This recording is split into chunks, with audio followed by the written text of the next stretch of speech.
تعالیٰ دوسرا نقصان یہ بیان فرماتے ہیں کہ یہ انسان نیک افعال انجام دیتا ہے. اس نسخے پہ غور کرے.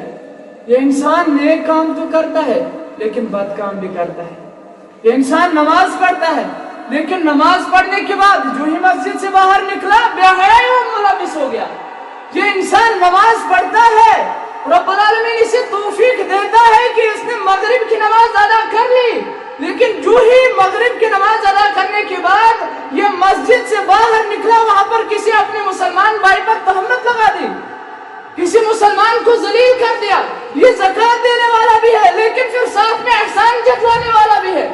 یہ حج بھی کر کے آیا لیکن وہاں سے واپس آیا, ظلم و تشدد سختیاں کرنے لگا اپنے مسلمان بھائی پر. ایسے انسان کے لیے دوسرا نقصان یہ ہے کہ نمازیں پڑھتا ہے لیکن ساتھ میں ایسے اعمال بھی انجام دیتا ہے جو رسول اللہ صلی اللہ علیہ وسلم کو پسند نہیں ہے. اور اس انسان کو مفلس کہا ہے محمد رسول اللہ صلی اللہ علیہ وسلم نے. اسے ایک حدیث میں آتا ہے کہ صحابہ سے کہا, نبی علیہ السلام نے, صحابہ جانتے ہو اس امت کا مفلس کون ہے؟ صحابہ نے عرض کیا, صحابہ نے کہا یا رسول اللہ صلی اللہ علیہ وسلم, ہم تو اسی انسان کو مفلس کہیں گے جس کے پاس دینار و درہم نہیں, جس کے پاس سونا چاندی نہیں, یا جس کے پاس زمین جائیداد جاہ و حشمت نہیں, وہی انسان مفلس ہے, ہم اسی کو مفلس سمجھتے ہیں. نبی علیہ السلام نے فرمایا نہیں صحابہ, یہ مفلس نہیں ہے. مفلس تو وہ ہے جو نمازیں بھی پڑھتا ہے. میری امت کا مفلس تو وہ ہے جو نمازیں بھی پڑھتا ہے لیکن نمازیں پڑھنے کے بعد مسجد سے باہر نکلا, وہاں پر کسی پر تہمت لگا دی. میری امت کا مفلس وہ انسان ہے جو نمازیں پڑھتا ہے بے حد بے انتہا, نوافل بھی, تہجد گزار بھی, فرائض گزار بھی, لیکن ساتھ میں اس کے اندر یہ بد عمل رہا کرتی ہے کہ اپنے بھائی پر تہمت لگاتا ہے, تمام پوری قوم کے سامنے ذلیل کرتا ہے, رسوا کرتا ہے. ایسا انسان مفلس ہے میری امت کا. کیوں؟ وجہ بیان فرمائے محمد رسول اللہ صلی اللہ علیہ وسلم نے.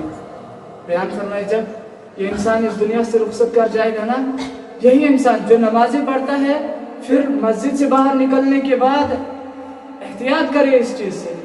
نمازیں پڑھتا ہے, نمازیں پڑھنے کے بعد مسجد سے باہر نکلتا ہے, کسی پر تہمت لگاتا ہے, کسی پر ظلم کرتا ہے, کسی کی زمین ہڑپتا ہے, کسی کا حق کھاتا ہے, تو ایسے انسان جب اس دنیا سے فوت ہو جائے گا اور پھر قیامت کے دن جب حساب کی گھڑی ہوگی, اب یہ انسان خوش ہوگا, خوشحال ہوگا نا, کیونکہ اسے پتا ہے کہ میں لے کر آیا ہوں اچھے اعمال.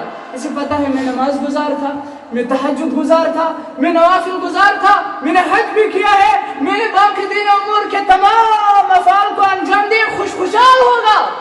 لیکن بیان فرمائے محمد رسول اللہ صلی اللہ علیہ وسلم نے اس کے اپوزٹ دوسرا بندہ ہوگا جو گنہگار انسان ہوگا, لیکن وہ خوش نہیں ہوگا, وہ بے چین ہوگا کہ شاید میرے پاس اتنے اعمال تو نہیں, مجھے رب العالمین داخل جنت کرے گا, لیکن اسے پتا ہے کہ میں نے نمازیں پڑھی ہے, مجھے رب العالمین جنت کے اندر داخل کرے گا.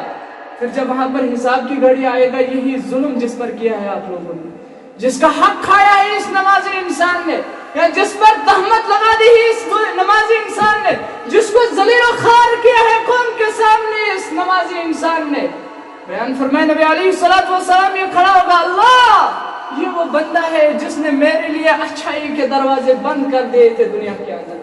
اللہ یہ وہ نمازی ہے جس نے میرے لیے دنیا کے اندر تہمتیں اتنی لگائی تھی کہ میں پوری قوم کے سامنے ذلیل اور رسوا کر ہو گیا تھا.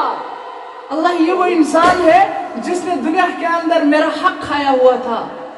جب یہ انسان وہاں سے اس کے خلاف گواہی دے گا, اللہ یہ حق میرا کھانے والا ہے, اسی قسم کے اگر 2 3 4 لوگ ہوں گے تو نبی علیہ السلام فرماتے ہیں, حدیث میں آتا ہے کہ جتنے بھی اس نمازی کے اعمال ہوں گے کچھ اعمال اس کو دیے جائیں گے.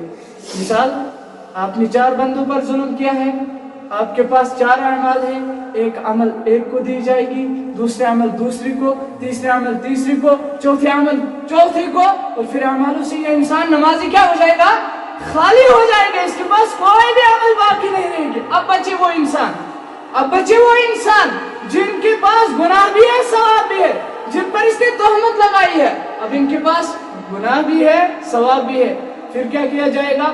اب اس کے جو گناہ ہے وہ اس کے گناہوں میں ڈال دیے جائیں گے. استغفر اللہ. اس کے جو گناہ ہے وہ اس نمازی کے گناہوں میں ڈال دیے جائیں گے. پھر یہ نمازی گناہوں میں لت پت ہو جائے گا.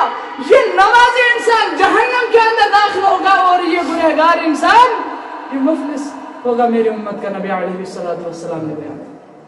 اس لیے ایک انسان کے لیے ضروری ہے کہ اگر نمازیں پڑھتا ہے مسلمان، نمازیں پڑھنے کے بعد اپنی نماز کو ضائع نہ کرنا. اگر تو زکوٰۃ دینے والا بن جاتا ہے، صدقہ کرنے والا بن جاتا ہے، خیرات کرنے والا بن جاتا ہے، احسان نہ جتلانا کرو. اگر کوئی نیک کام کرتا ہے، نیک کام کرنے کے بعد کسی بھائی کا حق کھانے والا نہ بنے. اگر کوئی بھی دین کا کام انجام دیتا ہے، اس کو انجام دینے کے بعد کسی کو ذلیل اور رسوا نہیں کرنا کسی کے ساتھ. اگر ایسا کیا تو یاد رکھے گا قیامت کے دن جس کے ساتھ آپ نے ایسا برتاؤ کیا، ایسا سلوک کیا، وہ جنت کے اندر داخل ہوگا. اس کا کوئی بھی نقصان نہیں ہوگا. لیکن آپ کا سب سے بڑا نقصان ہوگا کہ جو ابداً ابدا والی زندگی ہے، وہ زندگی آپ کی تباہ اور برباد ہو سکتی ہے. ایسا انسان کے لیے ضروری ہے کہ نماز کی حفاظت ضروری ہے.